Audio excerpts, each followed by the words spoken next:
छोड़ पढ़ाई और के डीएम बनबो मोबाइल।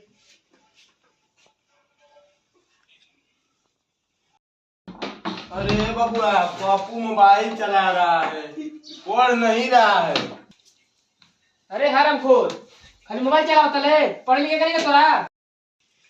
हम पढ़े के कोशिश करत तनी। हां, किताब से नहीं की पढ़ पात, मोबाइल में एजुकेशन के वीडियो देखत रही। अच्छा देख, मोबाइल से एजुकेशन पढ़त ले तू। अरे हई लवर से चैटिंग करत रे। ना ना ना, आ कहत ले कि मोबाइल से एजुकेशन करत नहीं। पढ़त रही। तू के ह? हमार ना है, पढ़त रही। लवर से बतियावत ले। ऊ ये का पढ़ाई होता? ऊ का कहाला इहो तो ज्ञाने वाला पढ़ाई है ना बाबू। विज्ञान की पढ़ाई की छिन रही है ना पढ़ाई छिन हो रही ना होता ही। समझे ये पढ़ाई कैसे करल जाला? मास्टर जी बतैले रहन।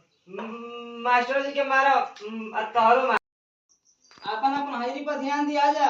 हाजिरी छूटे के ना चाहिए, न तो बहु वक्त भूया ना गिरी बचवा। ठीक बस ध्यान करिया जा। अच्छा भरू का ढकना। यस सर। बोतल। यस सर।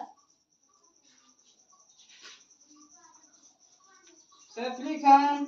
यस सर। अपन अपन ध्यान दिया पर ना। यस सर। पप्पू पप्पू सूत गिर बका।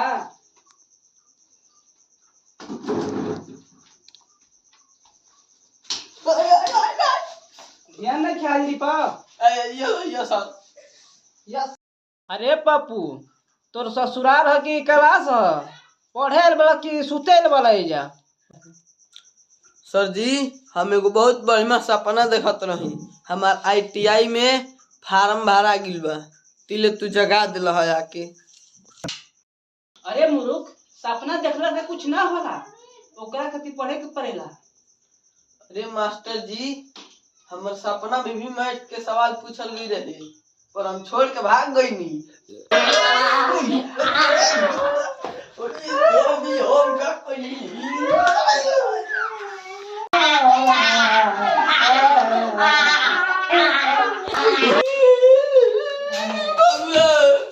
हम जान के पढ़ाई करब अब।